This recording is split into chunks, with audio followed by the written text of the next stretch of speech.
Hi there, I'm Michelle. I'm Jim, and we are A Tea of Your Own. Welcome to another Motivational Monday. Let's get motivated. Woo! It's Memorial Day. It is. And we need people to remember why it's Memorial Day. Because we're remembering all the people who gave their lives to defend our country? Correct. Okay, just checking.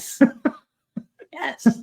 Memorial Day, very different from Armed Forces Day, which we just celebrated not too long ago. Also very different from Veterans Day. Yep. For Veterans Day, it's celebrating the people who served and are still with us or didn't die in a conflict or people like me. Yeah. So keep that in mind. Today is the day that you remember, and I do encourage all of you to take time and reflect on those men and women who gave their lives so that you would be able to enjoy the freedoms that you have today. Yes. Makes sense? Yeah, makes sense to me. Good deal. All right. So yes, Memorial Day. Busy weekend for a lot of people. Anybody out there have a Blackstone griddle? If you do, please let us know what your favorite foods are. Jim got an early Father's Day present, and we now have a Blackstone in our back deck, and I can't wait until he starts cooking. Okay. So I want to know what everybody else makes on them so I can give you ideas. Okay. Yeah, I think it'll be good. All right, so we have been talking about different topics that we actually speak on. We covered delegation. We covered the influence one, the small changes for big results. This week, we're going to talk a little bit about a concept you developed last year, and it's the power of partnership. We kind of fleshed out a little bit of what that could look like. And for those of you who either didn't see it or you haven't gone back to take a look, what Jim's talking about is basically the next level to teamwork. Right. Correct. So talk a little bit about what this power of partnership really is. Oh, it's the idea that it's like you said, it's taking teamwork to the next level. You see a lot of companies, the people that work in the company, they're employees. Well, being an employee isn't really very motivating. It clearly implies for most people that you're somebody who works for the company, but as an employee, you may not necessarily be invested in the organization. Most people who are employees, I'm not going to say most, but a lot of people who are employees, they view it as I show up, I do my job, I get a paycheck, I go home. And basically they're there to get a paycheck. Yeah. That's really their only true motivation. So they don't feel an obligation to the organization. And you can really see this when you look at organizations where they have very high turnover. Yeah. It's a case of either they specifically state that the people who work in their organization are employees, or they treat them like employees. And we've heard this from some business owners when it comes to training. They say, why should I invest in these people when they're just going to leave? It's like, well, that right there is why they leave. Yes. You have the wrong attitude about them to begin with. The next level, and we see this a lot, is associate. Yeah. That's an attempt to make people feel that they're more than just employees, but it doesn't really work very well in most organizations. The people realize it's just a title. They're treated as if they're still just employees. The next level beyond that is partnership. With partnership, you get people to truly buy into what you're doing, to buy in the organization, because they are part of the organization. That's why it's partnership. Now, the ultimate level of partnership is like us, where, I mean, I guess it could be if you're related, but then next would be married. Yeah. Yeah. So, because we're partners on many different levels. But, but you don't want that in your organizations because No. that'd be really weird for everybody in the organization to be married Yeah. to each other. I don't think that's even legal. No. But it's a case of when you make people partners in what you're doing, you treat them like they are a part of the organization. Yeah, we're not talking about the legal definition No, of no, partnership. no, We're not no. saying that you're going to have a contract with Right. them, and no, that's not what we're talking It's about. the concept that you are a partner in what we're doing. Mhm. You are invested because they are invested. Mhm. You know, the reality is they're invested in the ongoing success of the organization for their own livelihood. Yeah. But again, employees, they just look at it as I'm getting a paycheck. You know, it's always interesting to me when I will see employees, and usually it's funny thing is, you know, sometimes they'll say it right out in front of customers when something's going on and there's a mistake that was made, something's happened that's, you know, going to cost the company a little bit of money. And you'll hear them say, well, that's okay. Company's got more money. It knows what to do with anyway. Like, wow. That is the wrong approach. That is the wrong approach. I've never met a company that had more money than Then it knew what to do with. Yeah. Never. They can always find other things to do with it to grow and expand. Yes. But you know, that's the idea behind partnership, and it starts with the leaders in the organization recognizing everybody else, all the people who work in the organization, as partners in what they are doing. It doesn't start with the people, as we call them, the employees, Yeah. the associates. It doesn't start with them. It starts with the leadership.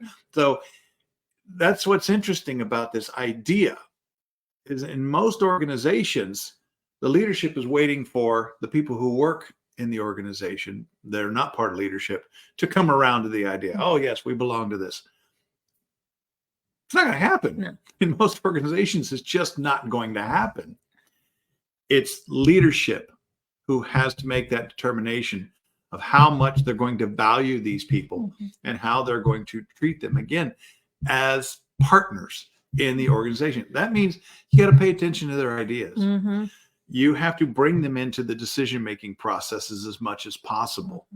You have to make them a part of what you are doing, as opposed to just giving them orders saying, this is what we're doing. You know, it's interesting because with Walmart right now, all of the Walmarts are changing their remodeling. Well, It's driving people crazy. all of them here in our area. Yeah. I don't want to say that's the case. It may not be across the entire country, No. but I think it is. I know Because when I was down in Georgia, they're changing it down there. They're changing it up here. They're changing it every place in It's between, from what I can insane. tell.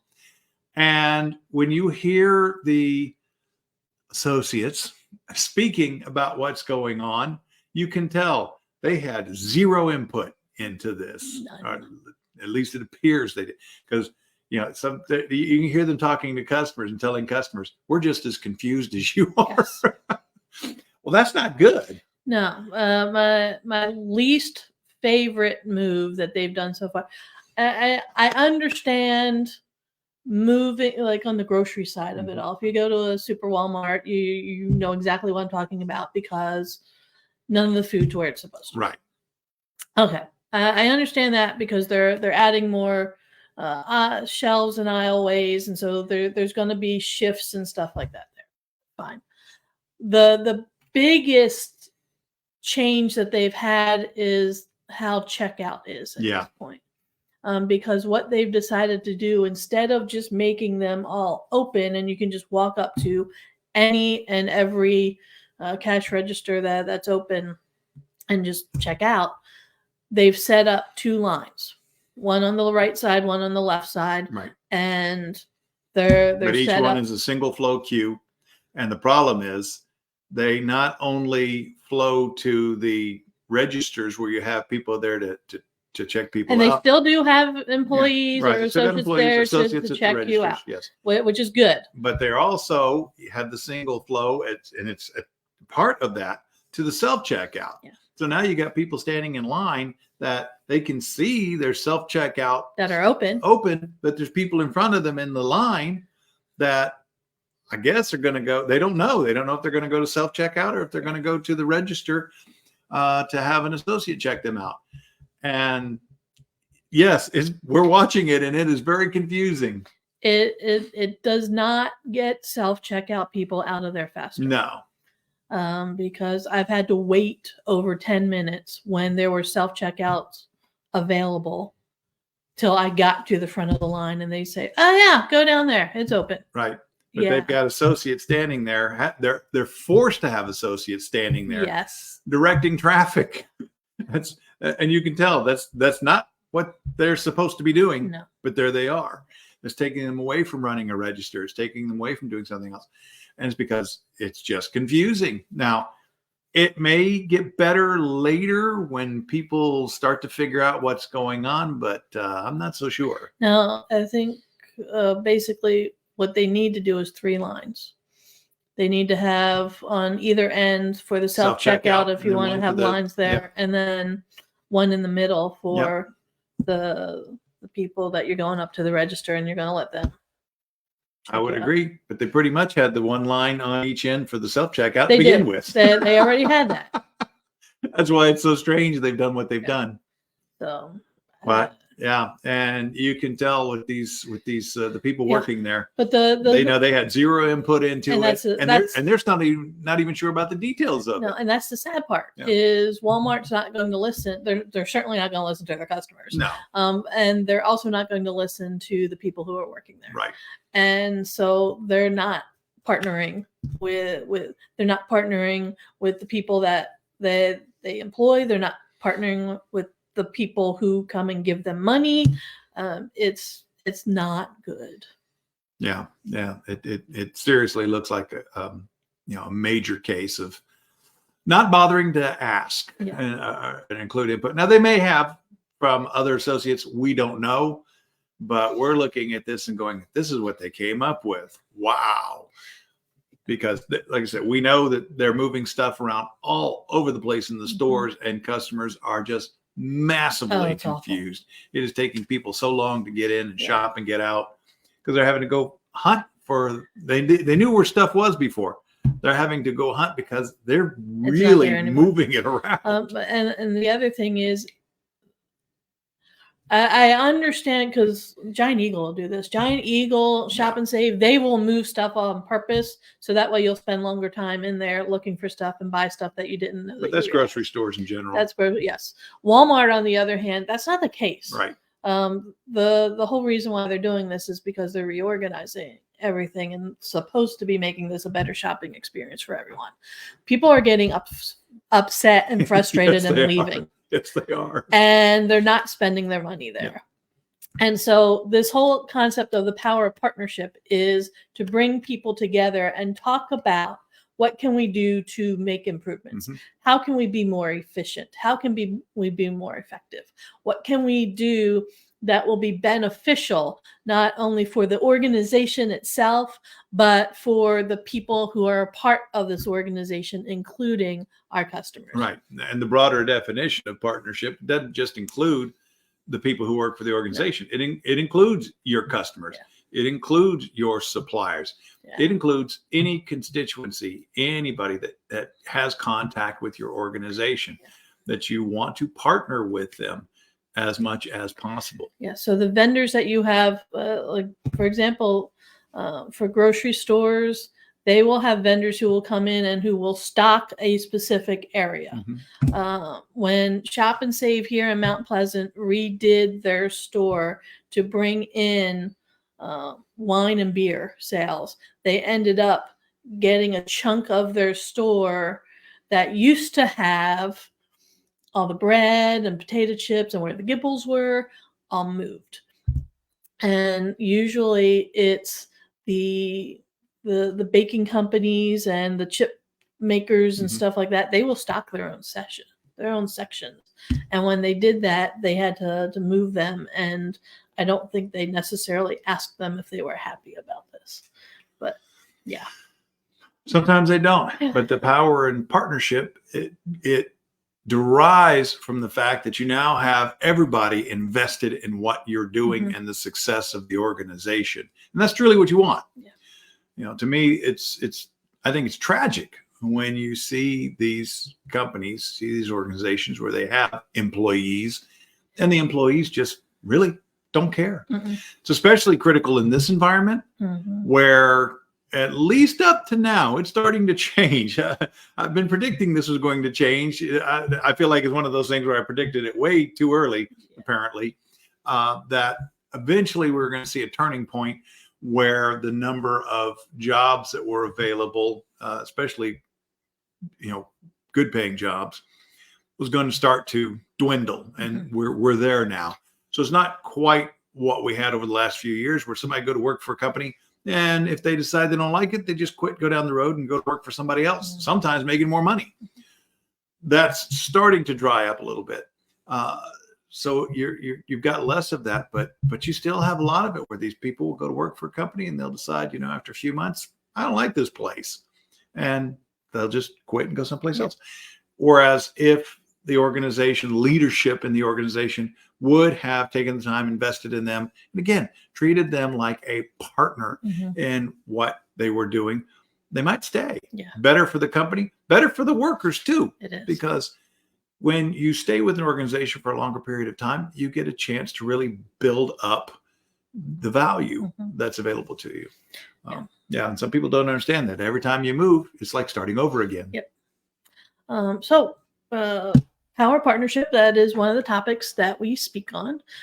If you're interested in learning more about this, if you're interested in having us come in and speak to your organization, or come in and speak at a conference, or come and speak at, oh my goodness, at any place about this particular concept, let us know.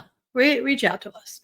We're more than happy to talk about this, because this is a fun topic. It is a fun topic. And it's really a mindset topic. It is. How can you change the mindset of leadership to employ this idea of the power of partnership? Yep.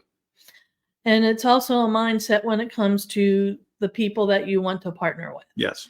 Because getting them to realize leadership really does care, what I think. Right. And getting them to realize leadership does really care about my suggestions and my ideas. But again, that's getting the leadership to change their mindset. It needs to be their shift, not everybody else's. Yeah, because think about how much more powerful your organization could be if everybody was working together. Yes. Because that's really where the power of partnership comes in, is people coming together, doing what's best for everyone. And as a result of that, you see growth, you see increased productivity, you see profits going up. I mean, you just see everything coming together, and there are lots of improvements. Right. And it pulls together elements of other things that we talk about, such as, you know, influence and communication, which are both critical if you are going to really develop this idea of the power of partnership.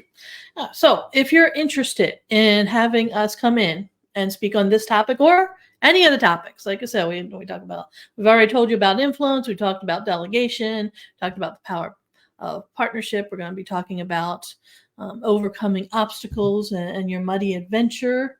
I think we're going to do that next week. And turning 21 again, which is one of my favorite topics. But if you are interested in any of these topics, how could they contact us? Well, you can give us a call. They could give us a call. Numbers 412-420-7975. Right here.